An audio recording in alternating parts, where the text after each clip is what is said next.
کیږي. ښه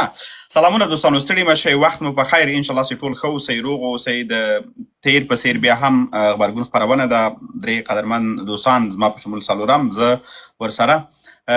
خپرونه کې یو. خپرونه به 2 ساعته شاوخوا دوام وکړي. موږ کوشش دا کوو چې 1 ساعت برنامه وکړو، 1 ساعت تاسو ته وخت درکړو، یا 1 نیم ساعت برنامه وکړو، نیم ساعت تاسو سره خبرې وکړو. که د باسط صاحب خبره 20 دقیقې او 15 دقیقې اضافه سول هغه هم خیر دی، پروا نه کوي. خو هیله زیاته نشي ځکه ګرمي زیاته ده، طاقت کول لږه ګرانه خبره ده.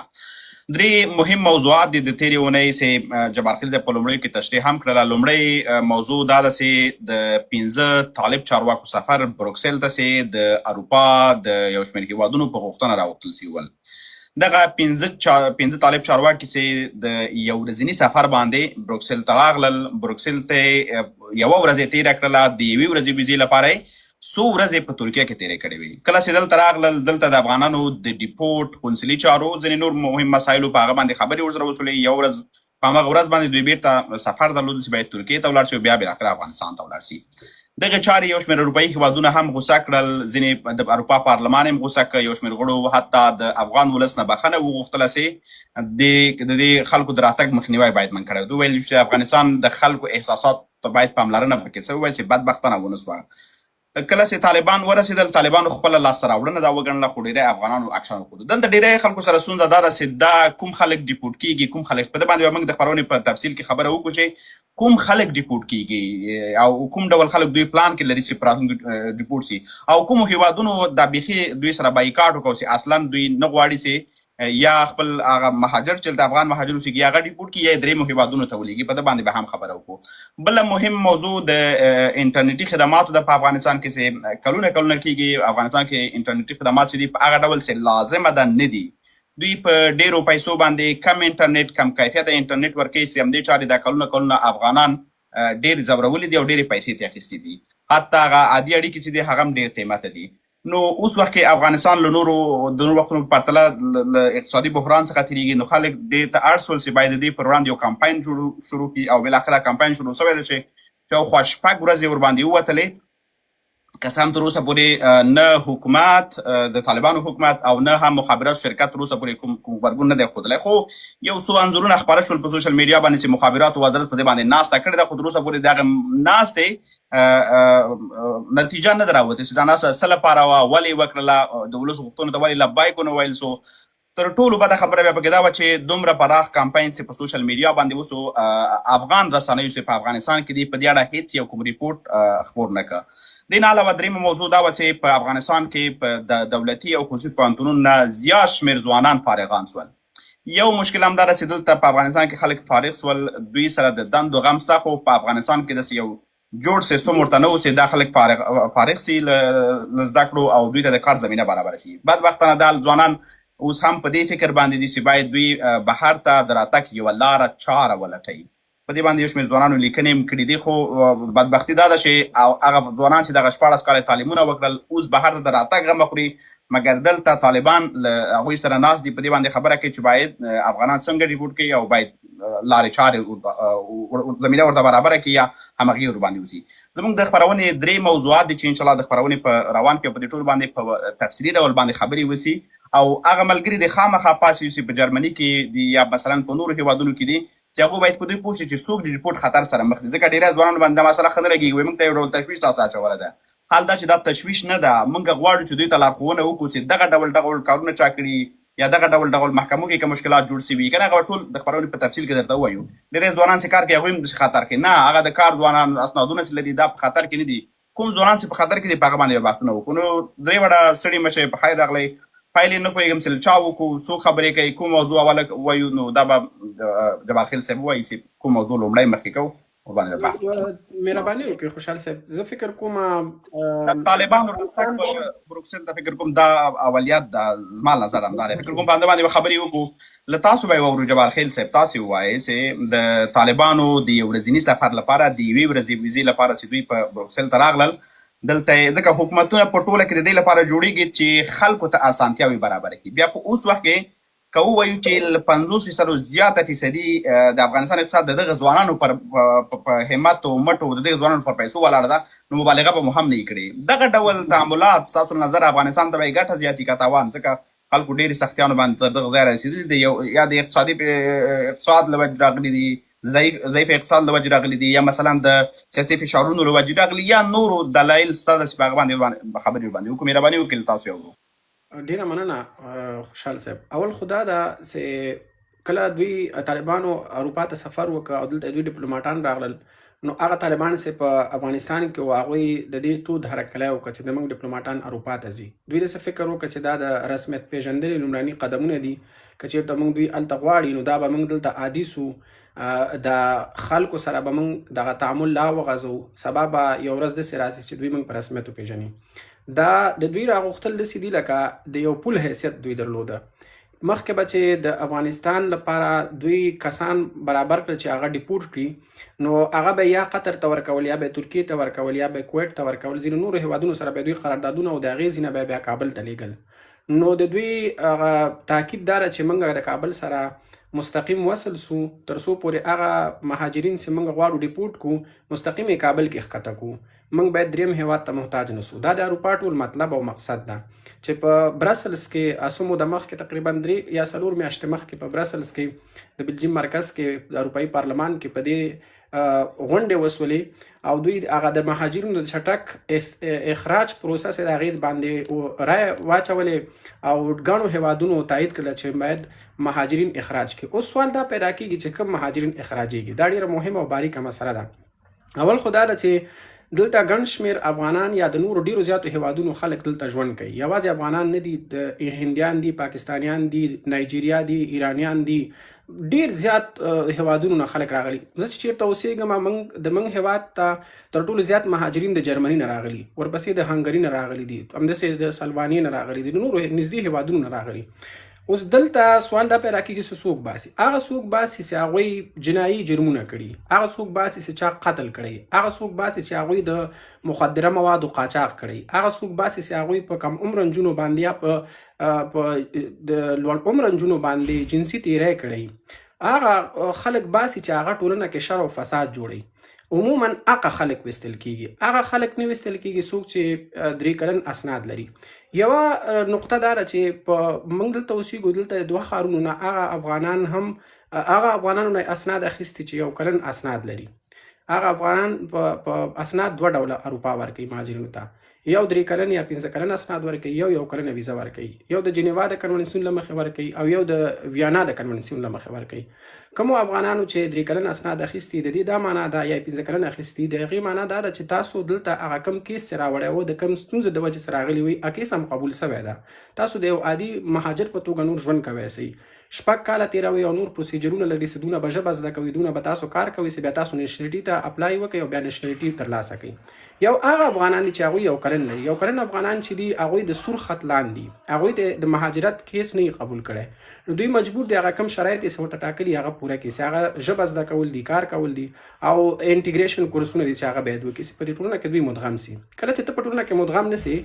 او هغه کارونه کوي چې هغه د دې ټولنې د عنعناتو سره، د دوی د کلتور سره، د دوی د اخلاقو سره، د دوی د فکر او باور سره په ټکر کې، نو په دوی دا بد لګېږي. همدا علت د په اروپا کې د ملټي کلچرلیزم موضوع هم را پیدا سوه چې په دوی باندې د نورو فرهنګونو اغېز زیات سو. مسلمانان دي، هغوی د نورو هیوادونو راغلي، پاکستانیان خپل دلته فرهنګ پالي، افغانان خپل فرهنګ پالي، ایرانیان خپل فرهنګ پالي، ګڼ نور هیوادونه خپل فرهنګ پالي. نو دلته اروپایان په دې اندېښنه کې سول چې د موږ فرهنګ له منځه تلونکی ده، دې لپاره باید جدي اقدامات وکړي.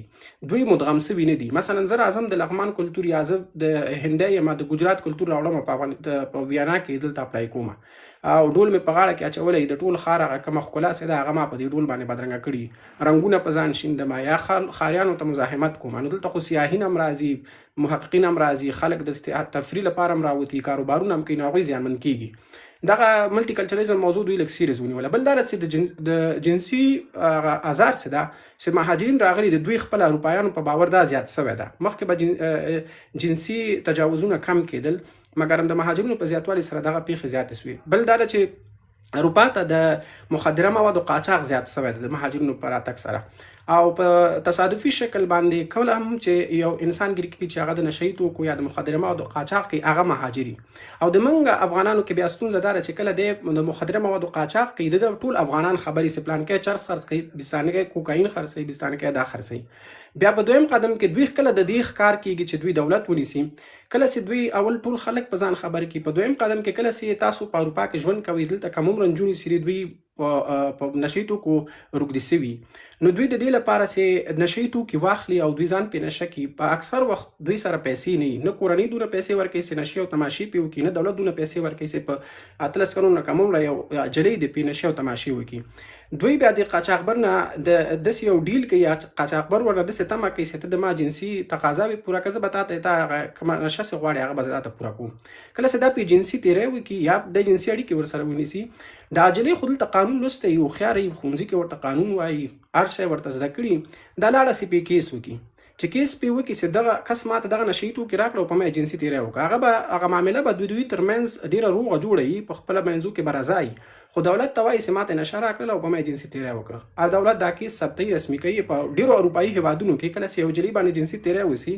هغه دولت دغه جلۍ ته ډېرې زیاتې پیسې ورکوي بعضې اروپایي هېوادونه 100,000 یورو ورکوي دې جلۍ ته بعضې 15,000 یورو ورکوي ان تر 40,000 یورو رسیږي نو جلۍ د یو ټریک نه کار اخلي د یو جال نه کار اخلي دا قاچاقبران په دې نه پوهېږي چې دلته دا کوم رنجونې زمونږ د پوهنتون د فارغینو نه هم ډېرې سمارټ دي ډېرې هوښیارې دي او په دې طریقو باندې پوهېږي چې څنګه یو انسان استحصال کې وزبېښي نو دغه مسلې دي چې دا مهاجرین چې دي په بندیانېږي مهاجرین بدنامېږي او دغه ټولنه هم د شر او فساد سره مخ کوي همدا دلیل چې مهاجرینو نه زندانونه ډک سول او دا زندانونه چې بیا آزاد کی بیا همدا لارو ته ځي متاسفانه چې نه بیا زده کړې کوي نه کسب زده کوي نه کار ته ځي ځکه چې د قاچاق پیسې داسې دي چې یو خو په اساني پیدا کېږي او بل ډېر دي پکې نو فکر وکړه چې یو افغان هر انسان افغان ملامت نه ده هر انسان چې اسانه پیسه وکتله او زیاته پیسه وکتله او پیسه یو خاصیت لري ځمکه چې څونه جذبي خاصیت لري پیسه د هغې نه هم زیات د جذبي قوه لري څونه چې ته پیسې ترلاسه کوې په اساني همغونه تا زړه کېږي چې نورې پیسې ترلاسه کوي نو دغه خلک چې دي د اسانو لارو نه د پیسو د ترلاسه کولو لپاره دغه رقم کارونه کوي او هغه بیا ګیر کېږي چې ګیر سي بیا اخبار کې قسم راسي تلویزیون کې هم نشر سي رسنۍ پې راپورونه هم جوړوي هم بدنامه سي کلی ولس هم بدنامه کړي ملک هم بدنامه کړي اوس راځو دې ته چې دغه د مهاجرینو استخراج چې دا ځینې هېوادونه چې دي دا رقم جدي نه دي لکه څنګه چې اتریش جدي ده یا جرمني جدي ده یا مثلا بلجیم جدي ده ګڼ اروپایي هېوادونه دي چې هغوی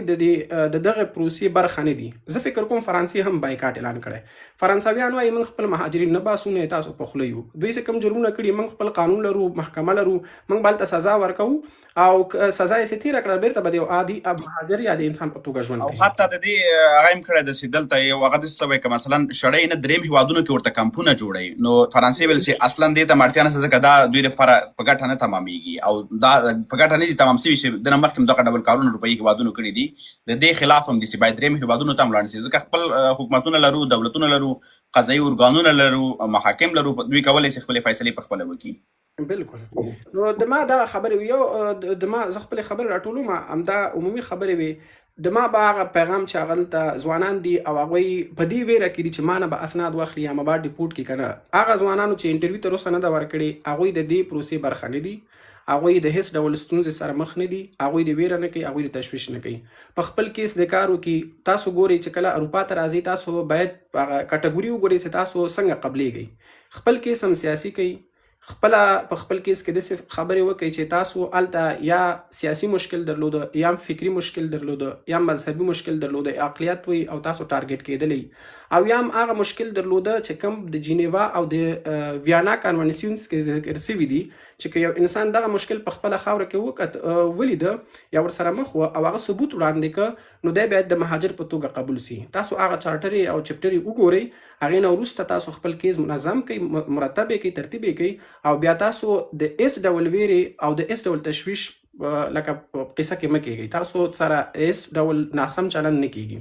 او هغه کسان چې هغوی کیسونه قبول سوي دي هغه د ارامه ژوند کوي خو اروپایان چې دي عموما ټول اروپایان په دې باور دي چې یو مهاجر دلته قبلیږي ابد انټیګراسیون کورسونه وکړي مدغم سي لکه څنګه چې موږ او تاسو نه خوښو سي یوه لوس لخړه جلۍ د موږ په کلي کې وګرځي او د موږ ټولنه د لکه هغه رقم کی لکه څنګه چې هغه جلۍ د غرب نه تلي او لوسه ګرځي یا یو هلک د هغه شارټ کې ګرځي په کلي کې او لوس لغړ ګرځي لکه څنګه چې موږ عیب ګڼو همدا رقم د موږ لباسونه دوی په خپله ټولنه کې عیب ګڼي خو تا ته دلته وایي نه ځکه دا لیبرل سوسایټیانې دي آزادې ټولنې دي ډیموکراټې ټولنې دي دلته څوک په چا کې کار نه لري دا تا فردي ازادي د سره ډول لباس اغوندي زور هغه وخت کې وځي کله چې دوی استازي د پارلمان په چوکیو ناست دي او د دوی استازي بیا دا خبرې د قانون جوړونې او د پالیسي جوړونې په دوران کې کوي هلته بیا د موږ نه دا زور باسي چې دغه کس د موږ کلتور بدنام کړی یا د قوم بدنام کړی یا دغه د سیمې خلکو بدنام کړی پاکستانیانو یا افغانانو یا د هندیانو نو دا باید استخراج سي یا د دوی د مهاجرت پروسه باید مغلقه سي پیچلې سي چې نور رانسي که دا ډیر راغلل د موږ ټول کلتور د منځه وړي دا ما څو خبرې وي ډیره مننه جبار خیل صاحب. جمیل باسط تاسو خو عمل د جرمني کې ماسته طبعا هلته به مو وکیلان اوریدلی ځینې نورو خلکو به مو رسنۍ به مو تعقیب کړي کنه تر نورو هیوادونو ډنمارک او بلجیم اتریش دا هیوادونه ډیر جدي دي د مهاجرو په لیږلو کې ستاسو خبرونه څه دي چې کوم افغان مهاجر په دغه لړۍ کې شامل دي هغه افغانان هم شامل دي ما خبرونه سي اوریدلي دي چې دوی محکمې ورته د رد ځواب ورکړی دی له تاسو یې ورو ډیره مننه خوشحال صاحب د موضوع دوه اړخه دي زما په اند یو د اروپایي سایډ یا د اروپایي خلکو هغه وجوهات چې غواړي مهاجر وباسي هغه جبار خیل صاحب تفصیلي تشریح کړل زما غوښتنه دا چې تاسو او ځواک صاحب او زم یو نیمه خبره کپې وکړم موږ په خپل طرف وغږیږو موږ په دې پروسه کې څومره ناغېړي کړې ده د ډېر ناچیز ګټې لپاره موږ خپل ملت څومره غټ دغه سره مخ کوو خطر سره مخ کوو شرمیلا هاشمي یو فعاله د مهاجرینو په برلین کې هغه یو وړه محاسبه کړې ده په جرمني کې 15,000 انسانان د دې پروتوکول نه بعد د ډیپورټیشن د خطر سره مخ دي تاسو حساب وکړئ ډېر خلک دلته د لاندې چې ناز دي قاچاقي راغلي دي ایوریج $10,000 مصرف راځي دی یو کس 15,000 ضرب 10,000 کا 4 د دې 4 د $600 میلیونه کیږي 15,000 کسانو په دا د ملت هغه تاوان شو بیا ورپسې نور همداسې مخته لاړ شه چې د دوی دا کورنۍ چې په دې ډیپنډ وي او دې ته ورته ولې سړی دومره حریص شي چې د خپل کوچني تاوان لپاره د ملت دومره لوی تاوان واخلي یو دویم مخکې له دې چې دا عمل واقع کیږي یو بل فیز موجود و دلته ملګرو په ټیک ټاک کې نورو دینو کې بحثونه کړي سوشل انجینرینګ پولیټیکل انجینرینګ سوشل انجینرینګ داسې و چې د افغانستان ایمیج ډیر ګل ګلزار خودل 40 متره سره کانکریټ کا په د یون په پیسو باندې کیمرا لاندې نم ورته نیسه او بر نم ورته نیسه او ګدي خایا ولا افغانستان ګل ګلزار دا غشي نه و چې د خلکو ایمیج آهسته آهسته په دې وګد وخت کې جوړ ک چې هر افغانستان کو جوړ دی څوک پکې نه مړ کیږي کسان پکې مړ کیږي میډیا سانسور کا خبر دی نه راوځي ظلمونه دی بیرون نه راوځي د ډیر کوچنی کار لپاره هر طرفه کیمرې ولګوه هغه د دې وجه شو چې دلته د خلکو ذهن بدل شو یو پارلمان وکیل یوټیوب کې سرچ کوي دا افغانستان خو جوړ دی شل فلټر یې لګولي او بیا دا مې د لالونو وطن او دا مې د ګلونو وطن ایسته د خلکو ذهنیت چینج کړي زه دوه مثال درته وایم ما سره د ژبې کورس کې یو کوردی دی ما ته وایي تاسو څومره ښایسته افغانستان دی څه ودان دی څه ښه خلک دي مال دا یې چېرته لیدلی دی وایي یوټیوب کې اټومیټک ټرانسلیشن کېږي اے آی والا وایي دا خو ډېرې مزې دي هلته خدای مو انصاف روزي که او بل چې و د 1980 یا 90 کې یو مشر سړی راغلی او د دغه د وخت د ترکي له وخت که د چا له وخت نه عسکرۍ کې ډېر ځوان بیا دلته راغلی نو زه یې دعوت کړم کور ته غټ سکرین باندې یوټیوب کې دا برنامې لګولې وایي او دا سترګې به یې ورته ډنډې شو چې وطن مې څومره ښایسته شوی دی ما دې او د هغې مېرمن پاکستان زبانه وه ما له یو پوښتنه کومه ته په دې باور یې په 2 کالو کې د وطن دومره جوړ شي لکه دا انساني کار دی په دې المان کې یو سړک څومره وخت نیسي یا نور نو سړی سوچ کې شو مال دا ټول دغسې ټریکونه چې ته څنګه میډیا کې یو شی وښایي او هغه یې دې وجه شول چې دا خبره میز سر ته راغله او دغه لاره یې هواره کړله ته سوچ وکړئ موږ باید په دې فوکس وکړو چې زموږ خپل طرف الشرع چې و د سوریې مشر هغې د مهاجرو د راوړلو لپاره ډېر سخت شرایط یې کېښودل وایي زه په دې شرط مې مهاجر راوړم یا دې نه مخکې ډېر پروتوکولونه چې افغانستان کې کېدل دې لپاره به د اروپایي ټولنو سره دومره سخت شرایط مخ کېدل چې تر څو دوی قبول نه کړي چې ما مهاجر راوړي کنه افغانان باید بس د لکه دومره دی وزوره یو څوک چې له کوره ووته کور کلی درته پرېښود پردي وطن کې مهاجر شو اوس دې نه بعد خو ورته دا لاره مه پاکوه چې بیا یې ځان ته راکش کړي نور یې مزبېښي او دا دومره تنګول د ملت بېشکه چې یو ورځ به مشکل سره مخ کېږي دا خلک او ملت به جذبه کې راځي ځکه تر اروپا د در نه په عذاب یم ساده پښتنه دی د امارت کسان چې راغلي په میز یې کړی وی دا کسان چې تا سره بندیان دي دا انسانان دي که نه دي وویل چې انسانان دي بیا د انسانانو لپاره یې تا په مملکت کې څه اصول دي مخکې جواخیل صاحب ویل جرم یې وکړه بندي که یا فرانسه شو وی جرم یې وکړه بندي که بند نه بعد خو دا عادي انسان دی که نه د دو قوانینو کې دا عادي انسان نه دی خو پرېږده بیا ټولنې دی که نه هغې خو بند تېر که جریمه یې تېره کړله که نه بیا یې بندي که نه بیا یې بندي که نو افغانستان دی څه یعنې افغانستان یو زندان دی دومره غټ زندان دی چې له اروپایي زندان نه ډېر سخت دی چې دوی ورلیږي چې بېغمه کېږي دی او د دې پرېکړې نه بعد جرمني کې د هاشمي صاحب په وینا هغه ډېره باغیرته جلکۍ ده ډېرې مظاهرې مو کړلې د هغې په وینا المانیانو ته دا بهانې ډېر ردونه په دې ورکوي ډېر خلک په دې رد کوي چې وروره 4 کاله تېر شوي دي هلته ته ژوندی پاتې نو تا ته خطر نشته یا که 4 کاله مخکې راغلی هغه وخت کې تا ته خطر نه و د طالب نه مخکې ته ولې راغلی یا دې ته ورته دومره بهانې جوړې کړي وجه څه ده چې د ډیپورټ کولو لارې ایله ده او دلته تر 50-60% پورې خلک یا 80% خلکو پورې ابشیګون فربوټ یا د بین اف ډیپورټیشن دغه لري اسناد چې مطلب دې باندې ډیپورټیشن په دې بین دی چې افغانستان ته فلایټونه نشته چې دا نن دا لاره سیخ شوه دو به ډیپورټ کوي نو دا هغه مشکل دی زما یوه غوښتنه ده چې لطفا د ډېرو کوچنیو ګټو لپاره چې فکر کوئ چې تاسې ته رسمیت درکړي چینل هم جوړ شي حال دا چې دا غلط فکر دی دا خلک ډېر شیونه نور مطالعه کوي د رسمیاتو نه مخکې بار بار دو چغې وایي د یو معمولي چینل لپاره د 80,000 کسانو سرنوشت یوازې جرمني کې د مشکل سره مخ کوئ یعنې دا کوچنی سرنوشت نه دی بیا د 80,000 کسانو پسې څومره د فامیل ممبرونه دي هغه تاسې هلته کالکولیټ کوئ ما دا لنډه خبره وه زما غوښتنه دا ده چې موږ په خپل سایټ فوکس کې پاتې شو نور سایټونه خو جبارخیل صاحب ډېر ښه تشریح کړو ډېره مننه ډیره مننه ګوري یو خدای یوټیوب باندې چې خلک برنامې ګوري افغانستان طبیعي ښایسته دی چا ښایسته کړی نه دی که دا د وس وکوي چې ولا موږ ښایسته کړی دی افغانستان خدایي ښایسته ده هرې درې ته لاړ شه هر ښار ته لاړ شه ښایسته دی پاتو که دا دنګ دنګ بلډینګونه پکې ګورې دا اوس وختو کې خو موږ تاسو په ده باندې اګاهي لرو چې د بلډینګونو جوړولو اجازه نشته دا د جمهوریت د وخت جوړ شوي بلډینګونه دي هغه پاتې دي په هغه باندې خبره نه کوو اساسي خبره دا ده چې د ملګرو ملتونو ځانګړی اساس د افغانستان لپاره هغه په خپلو خبرو کې بار بار حتی ملګرو ملتونو کې دا خبره مطرح کړله چې افغانستان اوس داسې وضعیت کې نه دی چې باید افغانان د ډیپورټ شي بل ته دې لاړ شي حتی همدغه غږ یې د اروپا پارلمان اروپا تر پارلمان راوسته حتی په رسنیو کې په ده باندې بحثونه وکړل چې هلته همدا اوس د کار زمینه نسته د خلکو ژوند سخت ده ځوانان همدا اوس د تیښتې په حال کې دي او دا کوم ځوانان تاسو را ډیپورټ کوئ تاسو لکه باسط چې ویلې چې تاسو یو بل زندان ته اچوئ که نه نو ځواک صاحب مهرباني وکړئ تاسې اورو سلامونه یو ځل بیا مننه او په ډیټیلز کې خو جبارخیل صاحب او باسط صاحب دواړه پرې وغږېدل زه یوازې په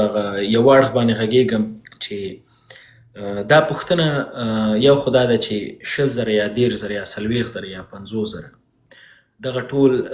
دوی ته د مجرمینو خطاب کو چې دا ټول مجرمین دي اوس نو په دغه د جرمونو په دې لیست کې حتی داسې خلکې هم شته دي چې هغه یوازې موټر سپیډ ریډ لایټ کراس کړی دا هم مجرم دی نو د هر یو مجرم دپاره یوه لاره جوړه که تر څو په دې لیست کې ور داخل کړي افغانستان ته یې ولېږي ګوره په هر هېواد کې که چېرته دغسې څوک یو داسې عمل کوي چې هغه د بخلو نه هغه باید خپل هېواد ته واستول شي دې کې هېڅ شک نشته اما په دغه پیمانه او په دغه دومره ډېر لوی اندازه باندې زه فکر نه کوم دا یوازې یوه لاره جوړول دي او بیا هلته طالبانو سره په دې مورد باندې خبرې کول دی چې دپاره لاره جوړول دي چې دا عام افغانان چې راغلي دي دا ټول درته بیرته ولېږي نو فلهذا حل لارې څه شی دي تاسو خو یې په هغه ستونزو باندې وغږېدلې حل لارې دا ده چې تېره ورځ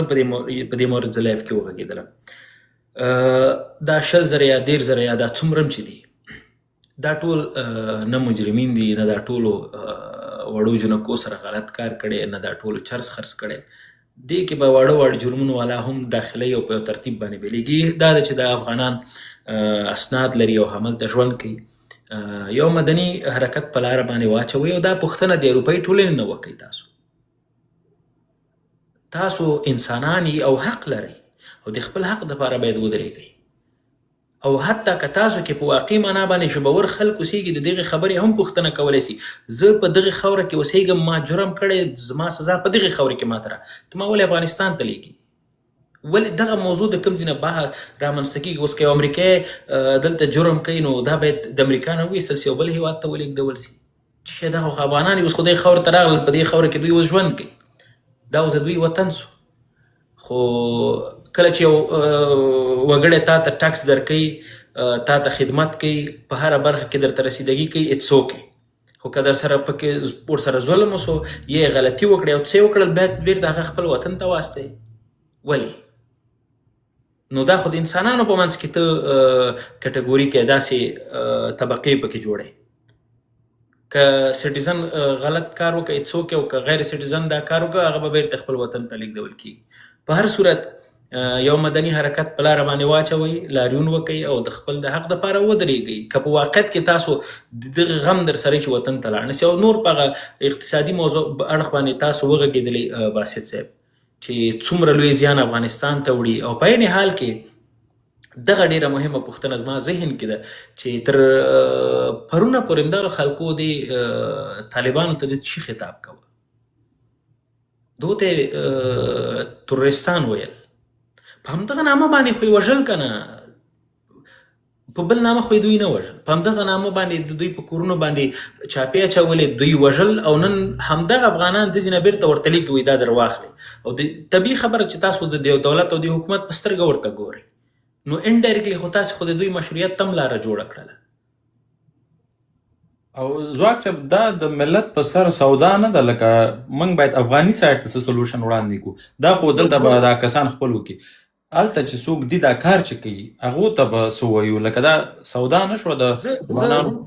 زه ګوره طالب مشرانو ته څه وایو؟ یو خدای دی ګورې چې څوک مو په رسمیت نه پېژني. اول تر ټولو ستره بې عزتي مو دا ده چې تاسې داسې په یو ترتیب باندې دلته غواړي چې 3-4 ورځې در باندې په ترکیه کې تېروي او بیا درته ویزه درکوي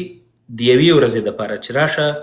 دغونه خبرې را سره وکړه او نور بیرته ځه خپل وطن ته. یعنې ستا او د هغه افغان مهاجر ترمنځ هېڅ توپیر نشته. ته چې نن راپاسېږې د دغه افغان مهاجرو په حق کې چې کوم ډیسیژن نیسي او کوم اګریمنټ باندې ته امضا کوې چې هر شی یې بولې، د دغو کورنیو د رزق مسؤل تاسو یې. په شته په هغه ځوانان چې په افغانستان کې دي هغو دپاره کار، روزګار، ژوند، زندګي نشته. ته فکر کوي چې دا ځوانان دلته راغلي دي دا داسې د خوشحالۍ او د شوق او د مزو دپاره راغلي؟ دا ټولو قسم په خدای 20-30 هېوادونه په پښو وهلي دلته را رسېدلي دي. او په کوم ډول باندې دوی زجر لیدلی، ظلم لیدلی، ولکه ته تخیل لا کولی سي.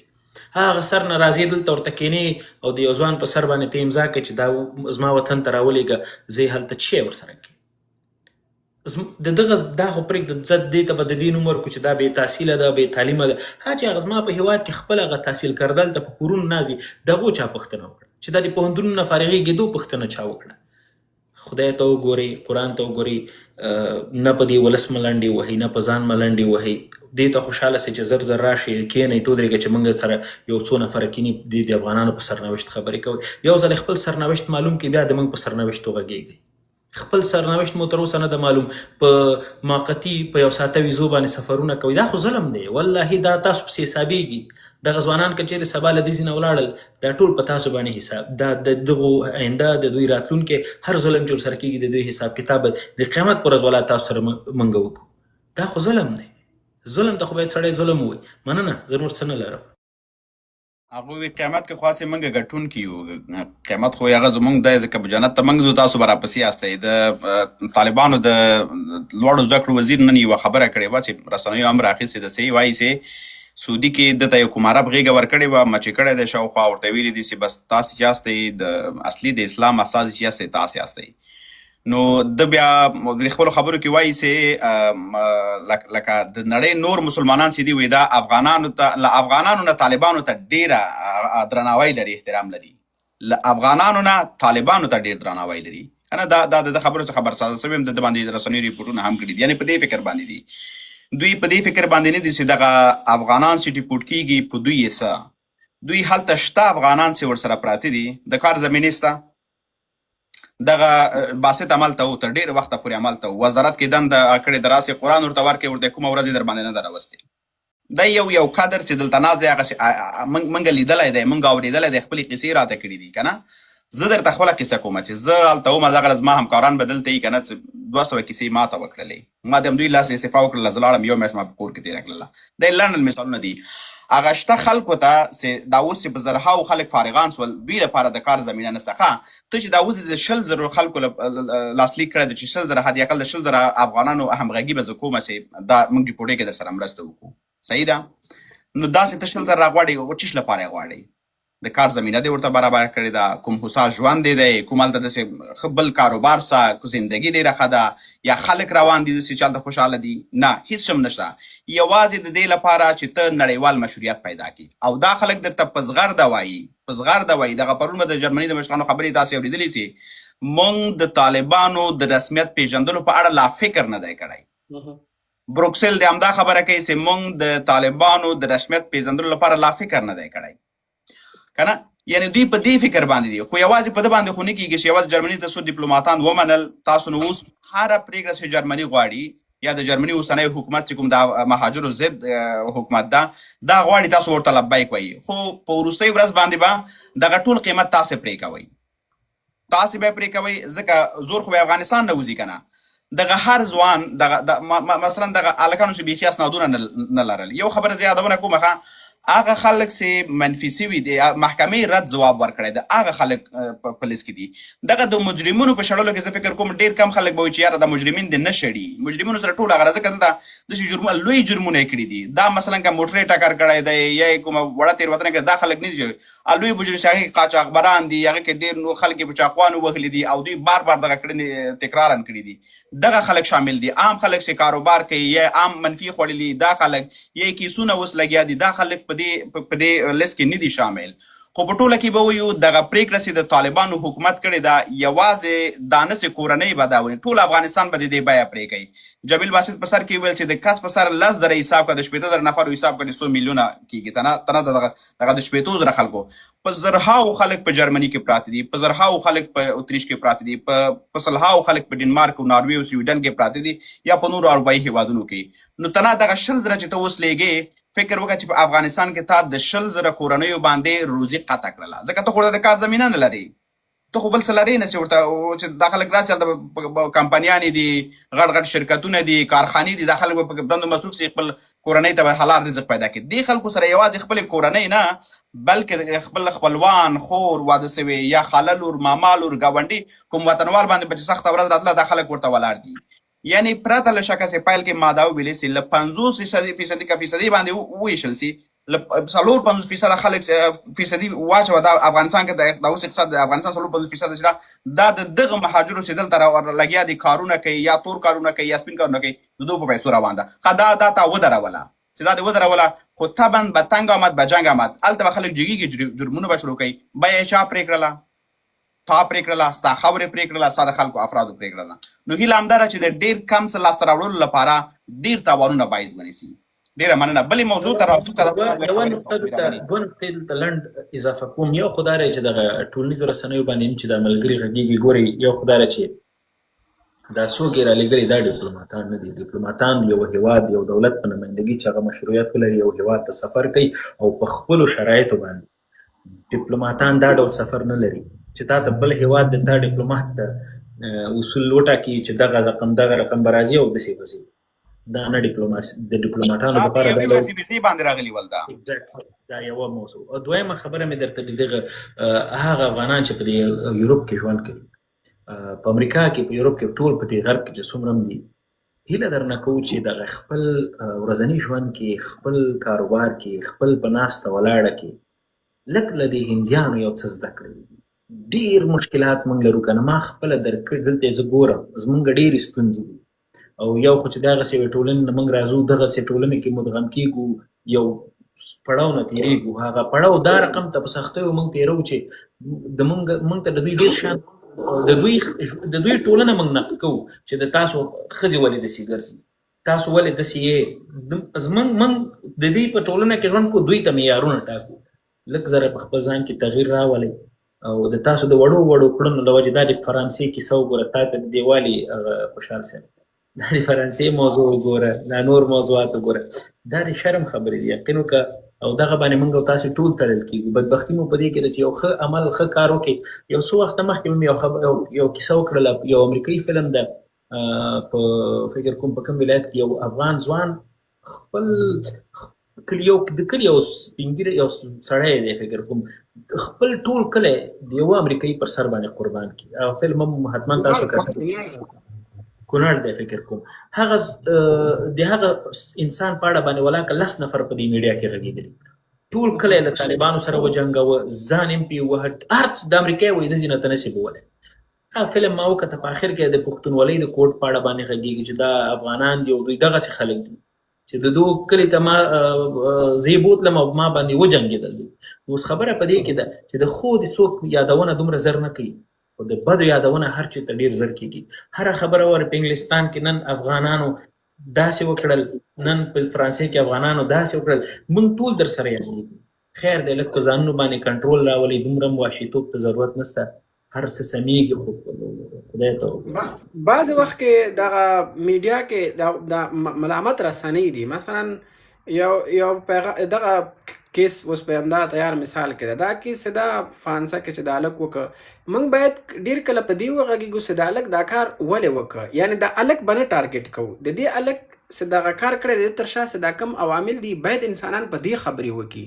چې موږ اوس د دې ستونزې په علت پوه شو. خیر دغه بحث اوس دلته نه شو کولی، بحث اوږدېږي، نو ډېر کله باید موږ دغه جرم دې هلک ته ځای هم ورکړی و، کور هم ورکړی و، مفت هم اوسېده، هر څه ډېر منظم هم ول، بس دا ځای ورته ریسک کیسه نه وه. ټاپک سویچ کوي. ما یو هیله ده، زه خپل لکه دغه تاسو نه هم هیله کوم، خپل ملګرو نه هم هیله کوم، او څوک هم چې موږ اوري او وینیم او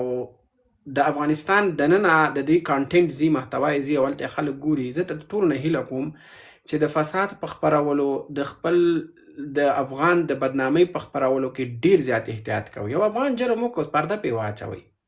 هغسې شرمېږي، تاسو شرمېږي. بي بي سي هم پې راپور جوړ کړی، زاویه نیوز هم پې راپور جوړ کړی، طلوع نیوز هم پې راوړه. تاسو څه ضرور ده؟ دا اوس ما ته څه ګټه رارسېږي؟ دلته وګورئ، دلته که مثلا دغه خبرونه چې مثلا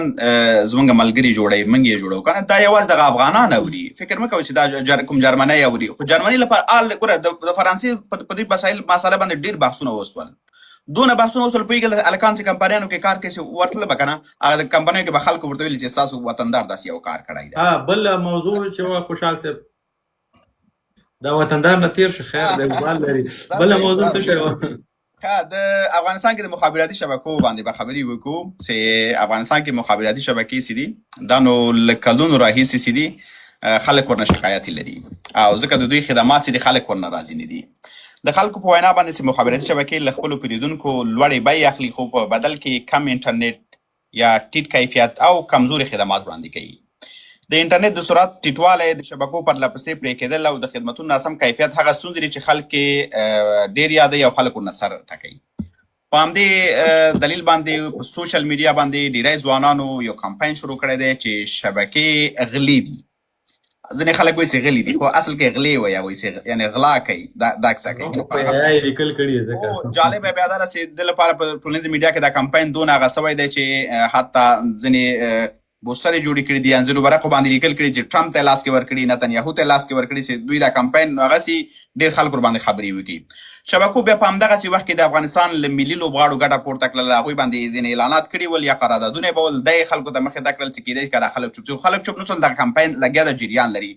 خو هیڅ نه به تغییر رانغی. تر اوس دغه اوومه ورځ فکر کوم په غالب ګمان اوومه ورځ راځي چې دا کمپاین پیل شوی دی. نه د افغانستان کې مخابري شبکو په دې باندې کوم غبرګون وښوده، کومه پرېکړه یې وکړله، نه کومې ځانګړې شبکې وکړله، او حتی د طالبانو حکومت تر اوسه پورې څه نه دي کړي. فقط یو انځورونه څو دانې خپاره شول چې په هغه کې د مخابراتو د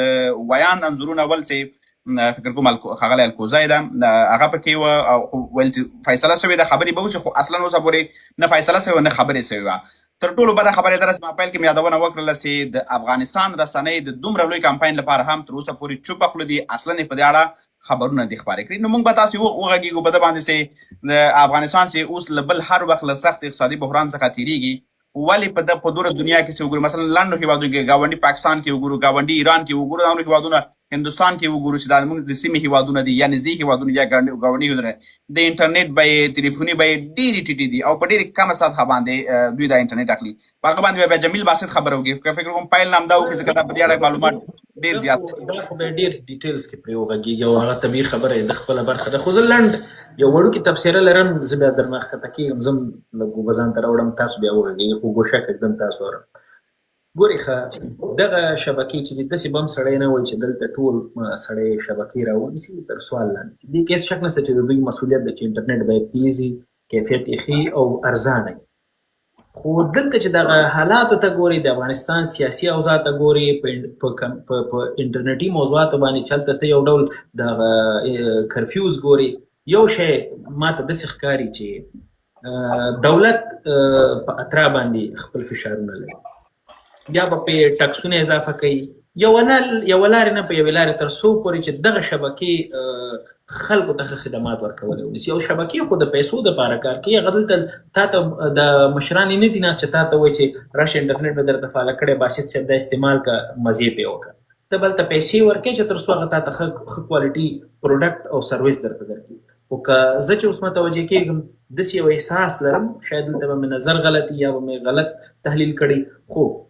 مسؤلیت د دولت ده چې له اترا سره چې دغه کوم د دوی دغه د موضوعات د هغه د ټکسو د دې کیسو ده دا ډېره کړې ده حتما زما په نظر باندې، او هغوی مجبوره دي چې په ډېرو پیسو باندې لږ خراب انټرنیټ یا خراب کوالټي سروس خلکو ته ورکړي. نو مسؤلیت د دولت جوړېږي او دولت چې پرې چپ دی د دې تر شا هم سسته. نو زه در نظم تاسو خپل دغه موضوع باندې باسط صاحب وغږېږي ځکه د د برخه ده، زه راته نه وغلی یم. مننه. جبار خیل صاحب څه خبرې؟ ها جبار خیل صاحب مهرباني وکړه، کنه ما غوښتل چې په باندې خبرې وکړم، په تخنیکي خبرې څه هغه به بیا وروسته وکړو. مهرباني. خپل شکایت لرم او ماستر صاحب به په تخنیکي ډول ښه وڅېړي، د فیلډ ده، دی پکې ماهره ده، خوند به وکړي چې دی پرې تفصیلي خبرې وکړي. من خو کوم وخت کې چې من پاکستان نه افغانستان ته راتلو یا د انډیا نه افغانستان ته راتلو، ما خو ټول عمر هلته تېر کړی، نو هلته انټرنیټ ډېر ارزانه و. په انډیا کې خو یوه هندۍ یو جی بي انټرنیټ ده او ته پرې پوهېږې هم نسې څونه استعمالوې. ډېرو ځایونو کې وای فای لګېدلي، ډېرو ځایونو کې، اروپا کې هم هر ځای کې وای فای لګېدلي، اتومات کنیکټ کېږي ورسره، بس کې هم وای فای، ټرین کې هم وای فای، ستراسابان کې هم وای فای، که دفتر ته ځې، که کورس ته ځې، که پوهنتون ته ځې، هر چېرته فری انټرنیټ یو افغانستان ده. زه چې د انډیا نه افغانستان ته لاړم، یو جی بي انټرنیټ په څلور سوه، ما به 450 افغانۍ اچولې تر څو هغه 350 افغانۍ سي بیا یو جی بي انټرنیټ پرې وسي، یا به مې مثال 400 افغانۍ اچولې یا مې 400 نه زیاتې افغانۍ اچولې چې هغه یې له 350 سي نه پوهېږم څونه به کېدلی چې هغه یې له یو جی بي انټرنیټ وسي. دا انبیلیویبل ده، دا هېڅ لکه امکان به نه درلوده. یو وخت به دا زیاتېده، مثلا یو وخت کې به یو جی بي انټرنیټ په 300، بیا به 2 جی بي یا 3 جی بي انټرنیټ په همدې ریټ و. نو دا پر ځای د دې چې د نورو هېوادونو غوندې لږ ارزانه وي او بیا سره د دې قیمته ده، بیا دا پایه به تا د کور تر څنګ سیګنل به کار نه کوي. دا خو یوازې د انټرنیټ خبره ده. دویمه خبر دا ده چې پیکج چې ده ته به خبر هم نه تا لپاره به پیکج آني. چې افغانستان کې ورته فکر کوم کڅوړه وایي، کڅوړه به درته خلاصوي، نور به ته خبر هم نه، دوی به کڅوړه درته خلاصه کړي چې موبایل کې کریډټ واچ یا کریډټ د ټول ختم سي، ورک سي پکې، چې بیا ورسره اړیکه نیسي، هغه اړیکه د اول نیول کېږي، نو څو ساعته به اړیکې ته انتظار کوي. نو داسې شبکې غلي دي که نه دي، دا د موږ او تاسو په موبایلونو کې موږ ته ښه معلومیږي چې دا غلي دي. د موږ او تاسو په موبایل کې د انتن کار نه کوي، پیسې ترې وهل کېږي، انټرنیټ یې قیمته ده، څومره چې پیسې پکې موږ اچو، مثلا په اروپا کې ته کریډټ کارت ده په 100 یورو واچو، 100 یورو د ډایرکټ موبایل ته راځي، یو سنټ هم نه کمیږي نه زیاتېږي. په افغانستان کې 100 افغانۍ کارت واچوه، 90 افغانۍ درته راځي. زه فکر کوم همداسې ده، 90 افغانۍ درته راځي یا د 90 نه هم کمې راځي. نو دا هغه ستونزې دي چې موږ ټول ورسره مخ یو. خو د دې ټولو نه جالبه دا ده چې زه د افغانستان اوسنیو ځوانانو نه ډېره مننه کومه چې دوی په اول ځل د خپل د حق لپاره خبر وکړه، په د هېواد دننه یو مبارزه شروع کړه. زه په دې تمه یم چې موږ د هیواد له دننه نه دغه رقم اوازونه د نورو حقوقو اړوند هم واورو، چې موږ دغه رقم په ګرمه ملاتړ وکړو، تر څنګ یې ودرېږو او د دوی د هغه اسایش او ارامۍ لپاره موږ هم خوشحاله سو، په شریک سو ورسره او په ګډه سره د خپل هیواد ستونزې حل کو او په خوشحالۍ سره خپل هیواد کې ارامه ژوند وکړو. مهرباني ماسټر صاحب. ډیره مننه. خوشحال صاحب تاسو کوي زه به خبره وکم په داسې ټاپک کې خو زړه مې غواړي چې ساعته ساعته خو کم از کم سړی وغږېږي. دا ډېره اوږده و دغه مسله ده، خو بیا هم زه به کوشش وکړم چې 5-6 دقیقو کې دا خبره راټوله کړم. ګورې کله چې جمهوریت راغی تاسې به یادېږي 2004 کې اول ځل افغان بیسیم فعالیت شروع کړ او دا د افغانستان د نړۍ سره د وصلېدو اول کال و او په دې نه بعد بیا میلیاردونه ډالر انویسټمنټ په افغانستان کې وشو. په دې باندې د سیاسي او اقتصاد والا ملګري پوهېږي چې یو انویسټر افغانستان غوندې خاورې ته راوړل دا څومره سخت کار دی چې ته یو انویسټر راوړې او تا باندې دا باور وکړي خپله سرمایه دلته واچوي. دا مسله نن 2 کاله مخکې طالبانو د پرایز ریویژن وکړه. پخوانه روانه وه، په جمهوریت کې امنیت خراب و، پایې به طالبانو وهلې او ډېر وجوهات ول چې انټرنیټ قیمتونه لوړ ول ځکه اډمین کاسټ ډېر و. بیا دو پوره نوی کلکولیشن وکړه او پرایز کیپ یې ورکړه 1 GB انټرنیټ لپاره. یو دا خبره به وکړم چې انټرنیټ موږ تاسو ته څنګه راځي. منګه د پاکستان منګه شپږو لارو نه افغانستان ته انټرنیټ راځي، روسي طرف نه، مهمه چې دا د پاکستان د بهر نه په تورخم راتېرېږي او د دې ټولو انټرنیټ فایبر کیبلونو د انټرنیټ خاوند چې دی هغه دولتي اداره افغان ټیلیکام ده. دا انټرنیټ افغان ټیلیکام له نړیوالو اخلي او بیا په مخابراتي شرکتونو خرڅوي. 1 MBPS 1 میگا بایټ پر سکند بیت پر سکند نه، د کې 2 خبرې دا په $4 پورې افغان ټیلیکام ته تمامیږي او تر 8 پورې دوی بیرته مخابراتي شرکتو ته ورکوي. دا ډیر غټه ګټه کوي افغان ټیلیکام په دې کې. دا شی نه ته وایم چې تاسو نوٹ کې ځان سره پرایس کیپ وټاکل شو 95 افغانۍ د 1 GB انټرنیټ او مختلف پیکیجونه په دې باندې ډیر وګد باس وشو او دا پروسه روانه شو. کله چې دا جنگونه وشول قیمتونه بره ولاړل، اوس مخابراتي شرکتونو قیمت بره ویوړو او د دې قیمتونو د برتلو نه بعد ملت اول دا پوه شو په دې خبره باندې چې ولا دا انټرنیټ قیمت شو. یمنګه د اترا اداره ناسته ده هغه خبر نه دی. 4.5 کارمندان لري، 110 شاوخوا کارمندان یوازې دغه دي د سارنې، هغه خبر نه دي. یو هفته قیمتونه جګتلي دي، ملت چې کله چیغ جوړ ک هغه له خوبه راجګ شو صاحب دا خو به برتلي دي والا به راغوختي دي چې راشي وروره دا حساب ورکړي. د بایو برتلو ډیر وجوهات دي. یو 2-3 دانې درته وایم. افغانستان په وچه کې ګیر هیواد دی، بهر سره ډایرکټ کنکشن نه لرو، دا زمونږ اډمین کاست د انټرنیټ جګی. دویم زمونږ انفراستراکچر جوړ نه دی، برق نشته دی، چارې پای ته برق ولاړ شي، یا به جنریټر لګي یا به سولر لګي. ورپسې امنیت ته مجبوري چې پایا کې دغه ول ودرې پیرادار، تاسو په دې هوادونو کې کله پیرادار نه لیدل. ورپسې چې د افغانستان حکومت ټیکسونه 40% پورې ټیکس افغانستان د اسلامي امارت فعلا اخلي. 10% اول چې تاسو پیسې لګي سل په 90 راځي TDF ټیلیکام ډیولپمنٹ فند هغه اخلي، د فریکوئنسي ټیکسونه اخلي، د جواز ټیکسونه اخلي، د اترا د ادارې غټ ماشونه دي ګورخه هغه زنه وایم اوس چې ما ډیر ملګری خفانه شي. دغه ټول چلولو ټیکس هم په مخابراتي شرکتونو دي، بیا د خپل کارمندانو ماشونه هم دي او دا ټول خبرې په دوه باندې دي. اوس دلته چې یو مشکل جوړیږي هغه دا دی چې ملت او مخابراتي شرکت ګریوان په ګریوان کیږي او دا غلطه خبره ده. حکومت اداره ارڅوک چې دا باید خپل رول ولوي، خپل ټیکس کم کی چې فائدہ یې ملت ته ورسیږي، یوازې ټیلیکام نه ده، خپل سیستمونه قوي کی د غلا د کنټرول لپاره ترڅو فائدہ یې ملت وګوري. موږ په جمهوریت کې 2019 کې یو قرارداد وکړ په $11 میلیون باندې، په 2019 اواخرو کې شلې ونیسه په $11 میلیون باندې د RTDMS ریل ټایم ډیټا منیجمنت سیستم د 3 برخې درلودلې. دا هوادارو د لګي تشریح کوم. یو برخه یو د 10% ټیکس محاسبه، دا جمهوریت په 2 کالو کې عملی کړله. دې کار دا و چې تاسو د 1% ټیکس اخلي، د دې محاسبه ونیسي او دا کیږي. زه د دې سیستم مسؤل وم تر څو چې وم امارت کې، افغانستان جمهوریت کې 14 میلیونه، خو ایوریج 14 میلیونه د ورځې دینه افغاني ګټه راتلله. دوه نورې برخې وي چې جمهوریت رړنګ شو په جوړولو وخت کې. یو فراډ ډیټیکشن، بل ریوینیو اشورنس. فراډ ډیټیکشن مطلب غلاوي دغه کې کنټرول کی. دویم ریوینیو اشورنس چې څومره عاید راځي، ځکه موږ په مخابراتي شرکتونو په عاید باندې بیل ټیکس لرو. کله چې خالص عاید راشي په هغه بیل ټیکس لرو. دغه دوه ماډیوله 15 کال کېږي څوک نه عملي کوي. درې برخې وي، یو جمهوریت په 2 کالو کې، 2 نورې پاتې دي 15 کال وشول. هر یو موډیول چې 2 کال ونیسي 4 کالو کې باید پوره وي.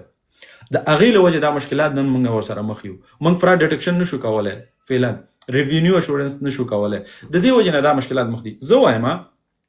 ته ځان قوي کا، بیا مخابراتي شرکت سره له ثبوت ونیسه،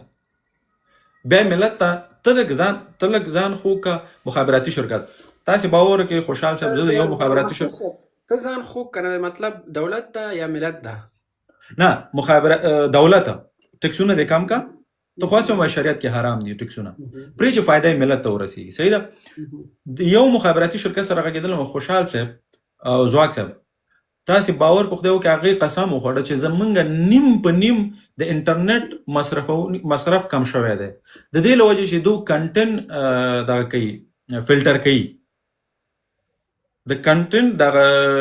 فیسبوک هم بند کړی، ټیک ټاک هم بند کړی، ځکه دا خلک استفاده کوي، انټرنیټ مصرف کیږي. افغانستان کې هر چا ذهن وی پی ان ته نه ځي لري پرتو، هغه چې وګورو ولا کار نه کوي. دې سره دوی ډیر زیات عاید کم شوی دی او د انټرنیټ مصرف کم شوی دی. دغه مسله هر طرفه تخنیکی ټیم باید مطالعه کړي. داسې نشي چې ملت مونږ غوسه کړو او مخابراتي شرکت سبا صادر ته ټک ورکړي او له هوا د دې وځي، بیا ګوري یو بل ته خاندي، بیا دا سیستم داسې جوړ کړي. ځکه دا اتصالات یوازې په افغانستان کې نه دی، دا په غونډه نړۍ کې فعالیت کوي. باسي صاحب دوه وخت دغه ټیکسونه دا په نورو هیوادونو کې په همدې ډول دي کنه فرق لري؟ مطالعه کړې په یوه ورته دومره ډیر نه دي په نورو هیوادونو کې، یوازې ټریکام باندې نو دومره نه دي. زمونږ په افغانستان کې متاسفانه دا بیخي زیات دي او کله چې دوه راغلي دي بیا بیخي ورانه شروع کړی دی. اوس خوشحال صاحب مونږ د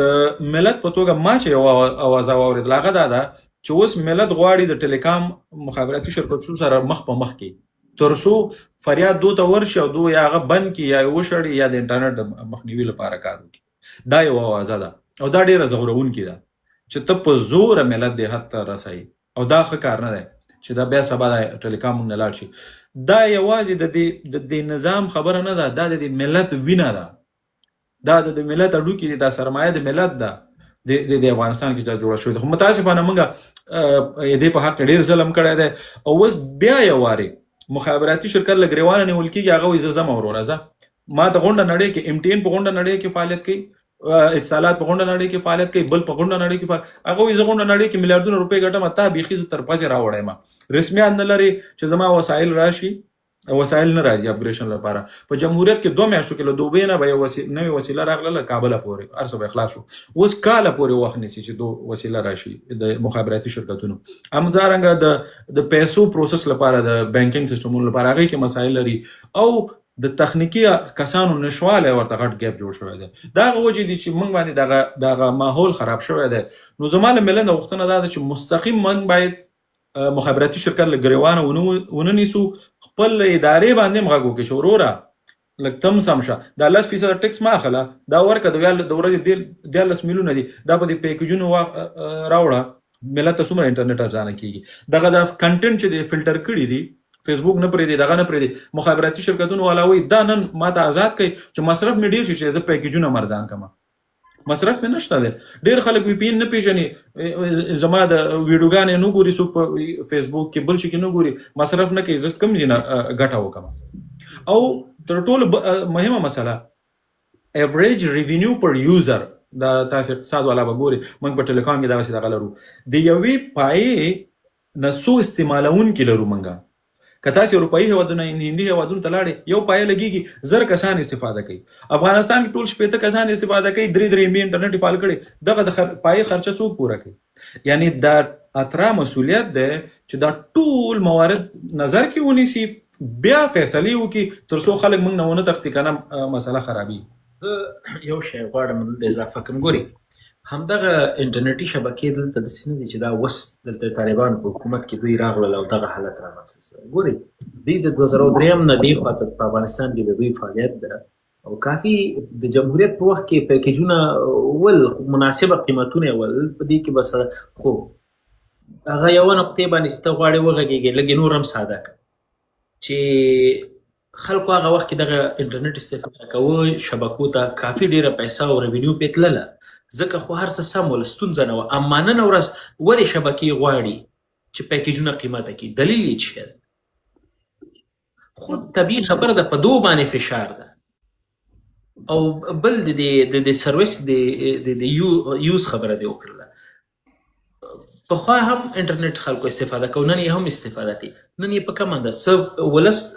تر فشار لاندې راوړل څو په انټرنیټ یې ورته بندیزونه ولګول. مثلا دا مخکې د کنټنټس خبرې دی وکړلې ټیک ټاک یې بند کړی ډېر نورې مسلې دي. هغې یو اړخ په بل اړخ کې په دو باندې ټکسونه دي دوی باندې فشار ده. اخره خبره همغه ده چې دا 4-5 شبکې لرو په دو کې 2-3 ولاړلې موږ او تاسو بیا لکه د پخوا په څېر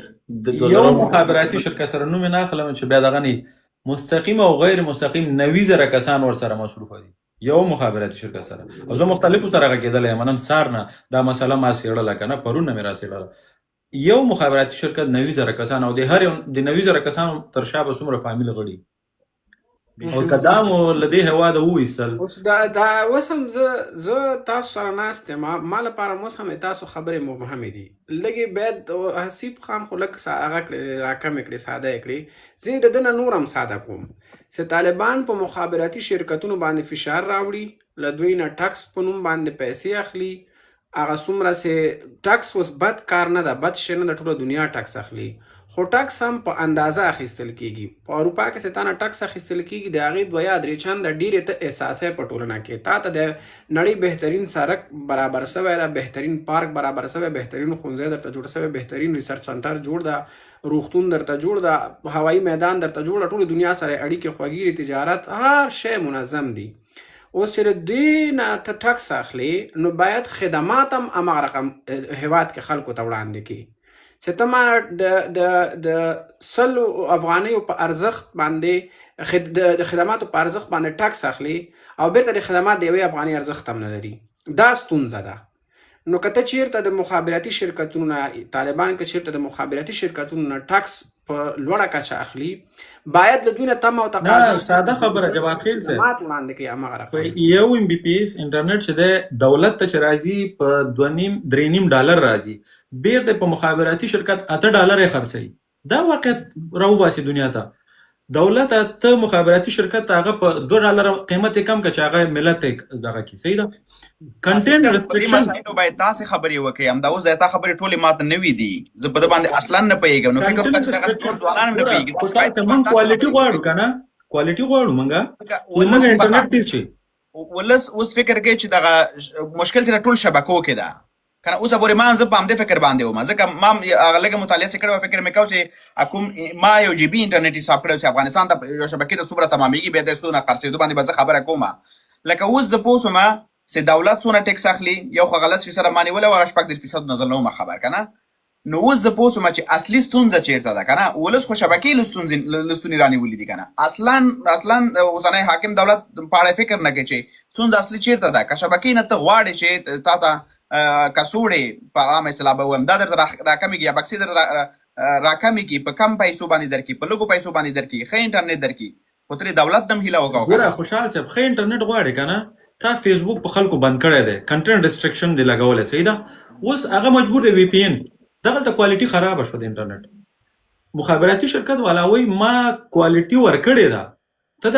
دا فلټر لري کا چې خلک ډایرکټ مستقیم لوډ کی خلک انټرنیټ فیسبوک وګوري ټیک ټاک وګوري یا دغه دی وګوري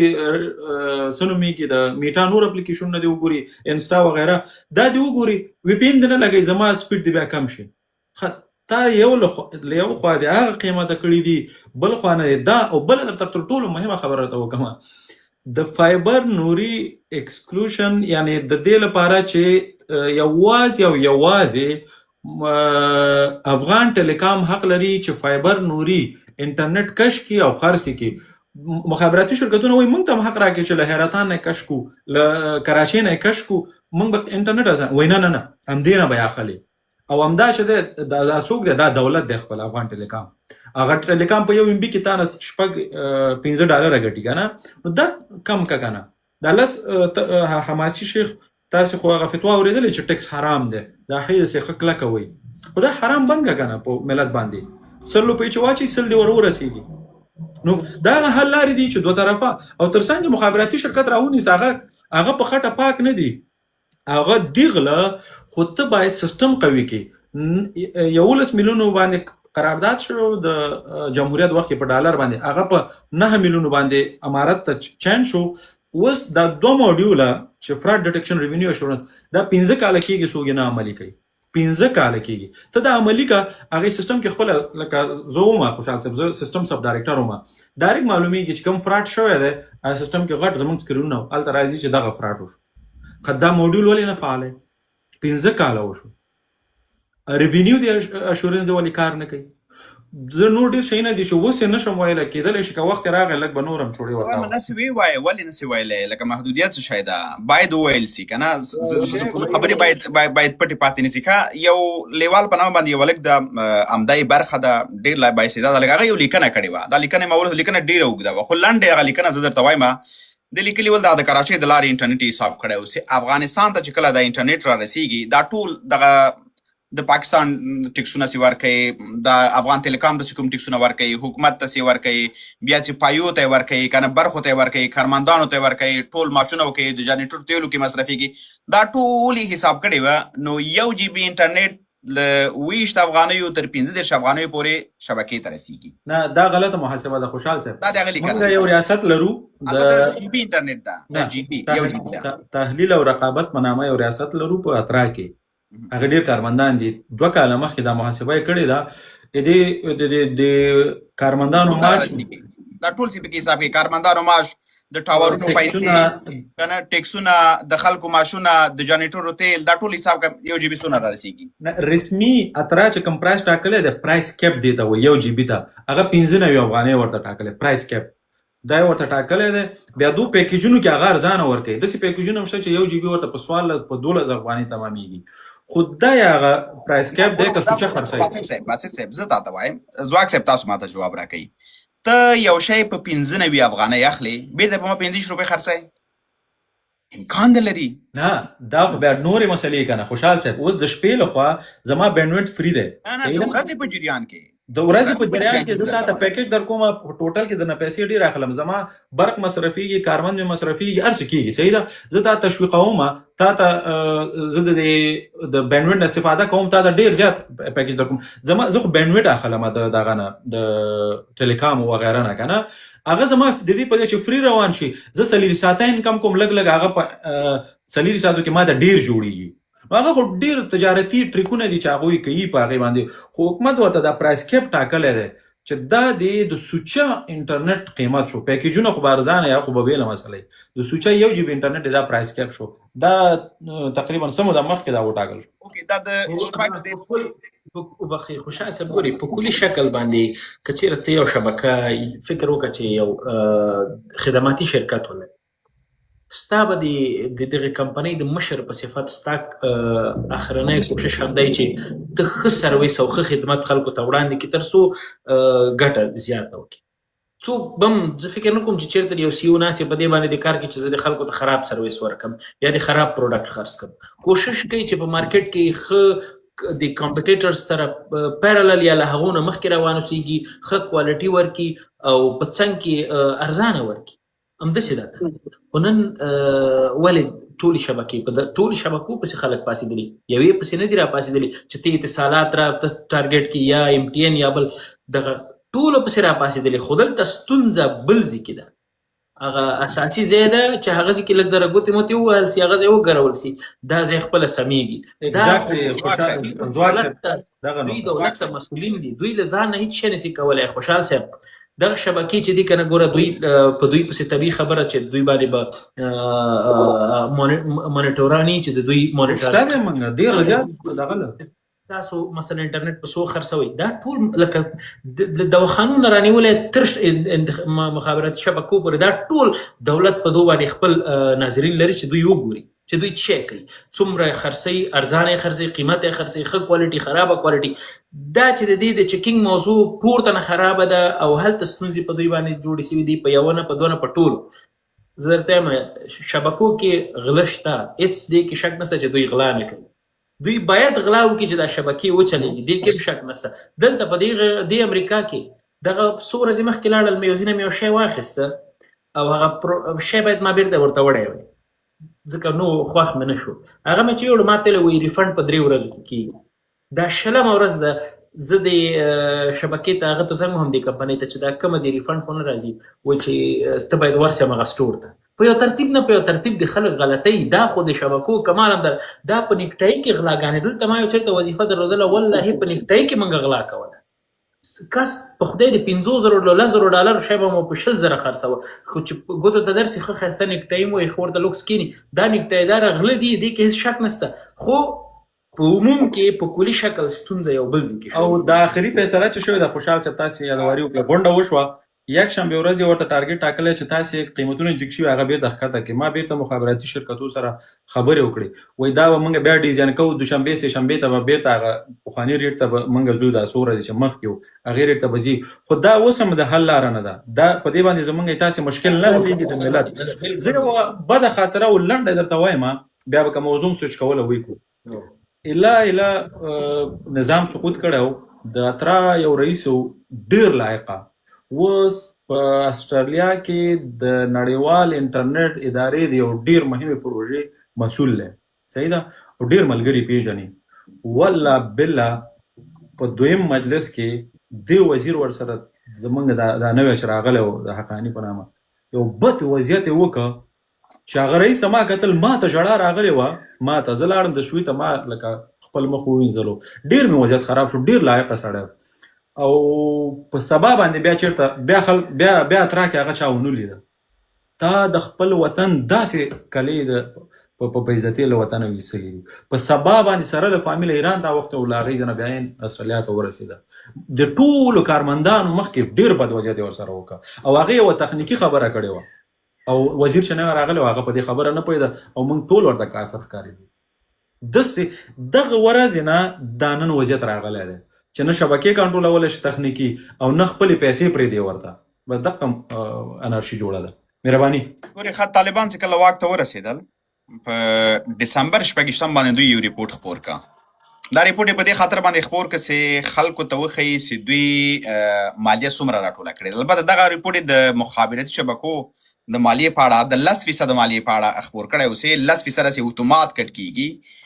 دوی ویل چې په تیرو 4 میاشتو کې مونږ له مخابراتي شبکو له 10 سلنې مالیې څخه چې اتومات اخلو که نه لکه سلو کې 10 روپۍ اخلو 8% نه 1.5 میلیارده افغانۍ مونږ راټولې کړلې په 4 میاشتو کې د 5 کلو څومره پیسې شو دا پیسې څه شوې دا هغه دغه 10% ډېرې خبرې به نه کوو زه دغه ځای ښیم که نه په ولې ونکو ګوره دا خوشحال ځواک صاحب پرون لکه چې لایف وي تا د ملت ښه پېژندلی و موږ په جمهوریت کې دا ټاپه لګوله چې دا رولارغني اکاونټ ته ځي او دا د دولت کوډ ته تلل د یو قانون لاندې به بیرته مصرفېدل نن هماغه کوډ ته ځي او بغیر له قانونه مصرفېږي هغه ټولې پیسې د چا د باډیګارډ او د چا د شخصي پوځ جوړولو ته او د چا د چشته او د چا چشته هغه پیسې چې ما او تا نو سوچه کټ کړي هغه په هغې مصرفېږي ګوره او دا د اترا ته هم نه راځي مخابراتو ته هم نه راځي دا ځي مالي وزارت ته مستقیم دا پیسې هرو 15 ورځو کې دا دغه د یو سایکل دی د هرې ورځې ټولېږي دغه جوړېږي انوایس جوړېږي او دولت کوډ ته لیږل کېږي هره 15 ورځو کې هغه تا چې کوم ریپورټ ویلې د هغې په ټولولو کې یو لا هغونه زه وم چې شاته د ریپورټ هم برابرولو د تېر 4 ځکه موږ د مالي ریاست درلودو د ټي ډي ایم ایس او یو بل ریاست نه ملګری و چې په 3 کسو به په شریکه دا دغه جوړو دا ټول دو هلته وړي دولت کوډ ته دولت کوډ چې هر څوک مصرفوي نو نوش جانب خوشحال صاحب وخت مقصد په نظر کې وساتي یا بله موضوع په بلې موضوع غږېږي او که ملګرو ته وخت ورکوئ ځکه چې دا دواړه باید په نظر وایم کې چې ملګرو ته به وخت ورکړو ښه به ځکه وخت بیا کم ده که هغه باندې خبرې وکړو زموږ خبرې نه خلاصېږي ورباندې زما نظر خو همدغه خو هغه طبعا د همغه د نو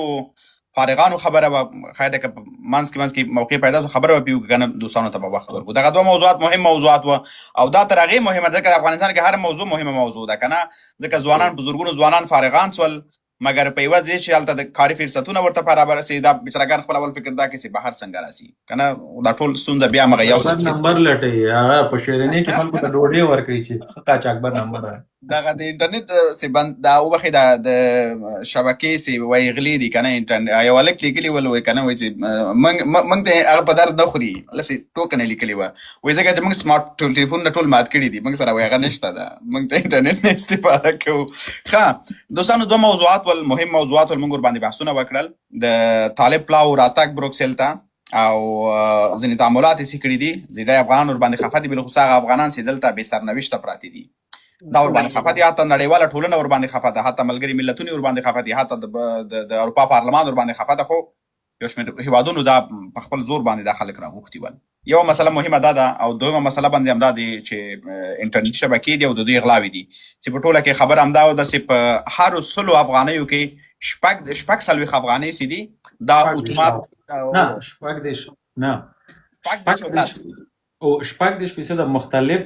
ټکسونه موږ مختلف ټکسونه دي خو عموما بیا هغه شپږ څلوېښت راغلل چې 10% ورسره جمع کړي شپږ دېرش سره شپږ څلوېښت سول چې مختلفو ټول همغه قصه سوله نو کوم ملګری خبره لري پوښتنه لري کوم انتقاد لري هر څوک سي مهرباني وکړئ خو موږ هیله همدا ده چې دلته باید خبرې وکړو هغه جنجالونه او کیسې او ګټل مټل دا کیسې به پرېږدو خپله خبره به وکړو هر څوک چې وخت لري او غواړي خبره وکړي ریکویسټونه واچوي موږ ولته وګورو چې کوم ملګری مناسب ور راوبخلو دلته به خبرې واورو موږ به ورته غوږ شو موږ به خپلې خبرې ولرو هغه به خپلې خبرې بیا قضاوت وکړي دغه یوه خبره غواړم باسط صاحب دې ولس ته باید اضافه سي ګورئ دغه د ټکس په نامه د مالیې په نامه باندې چې کوم د مخابراتو دولت ته دا کمې پیسې ځي دا خو دې ولس ته بیرته په خدمت او په سرویس کې استفاده کړي نه په نوره نړۍ کې درته اوس دا فرض کړه چې په افغانستان کې هم همدغسې سیناریو ده 10% چې دغه 10 افغانۍ چې په 100 افغانو کې دولت ته دي په 500 کې 15 دي دا په دیر جمهوریت کې تا ویل چې په دغه سیوی لارې باندې بدله هلته به بیا بیرته استفاده کېده اوس دغه د دغه دولت پر دې ولس باندې کوم حق نه ده دا د ټکس په نامه باندې خدا نه کټ کېږي دا خلکو سوچه پیسې دي بالکل بس د ما پیسې دولت ما ته $15 15 افغانۍ 10 افغانۍ ما ته راکړه پکې شوقي یا سي طبیعت یې ورته کېږي ټکس دا چې د ډېره لویه فلسفه و ځواک صاحب رئیس جمهور چې دا چیش لپاره ډیزاین کړی هغه د ملي پروژو لپاره او مثال په ډول په دې پیسو باندې د غونډ افغانستان مکاتب شو ډیجیټلایز کېدل کنه یا د نورو بندونو لپاره هغه ډېر غټ پلانونه ولول زرته یو څه شي نه وایم دغه ملي تذکره نه د برخي تذکره د دې منګه مینټننس ل ډېرې پیسې ورکو دا یو کوریایي کمپنۍ وه رئیس جمهور څه ویلې دغه پیسې راټولې کې دا پروژه زمونږ خپله کوي کارمندم خپل ماشم خپل پروژم خپل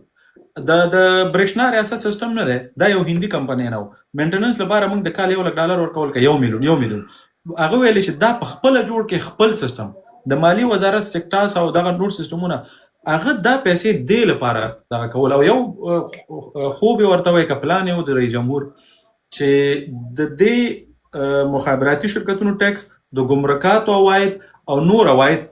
منبع چول ویلې دا به په ریاست جمهوري کې په یو سکرین کې ما ته روزانه ښکاري چې ما د هیواد اقتصاد بره روان دی که کته روان دی او زه ویلې هر یو موډیول هر چا خپل لګیا او کار یې کوو موږ په RTDMS کې مالي وزارت والا خپل کار کوو بل والا خپل کوو دا بیا ډېر راتلل په سکرین باندې ته ډسپلی کېدل رئیس جمهور به د سبا ورځې پرېکړې کولې یا د بلې میاشتې یا دغسې اصلا پلان و خو لا خلک راغلل بدبختانه سکرینونه اوس کته سوي دي اوس به دا بله موضوع یا ملګري دلته راپورته کړي د دوی سره ملګري تاسو ملګري راپورته کوئ مهرباني وکړئ زه به وګورم چې څوک دی په دې ریکوست لیست کې